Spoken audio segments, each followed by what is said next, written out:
بسم الله الرحمن الرحيم الرحمن علم القرآن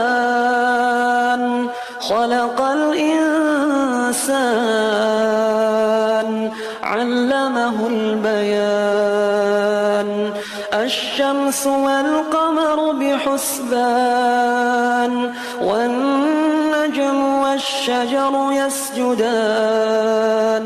والسماء رفعها ووضع الميزان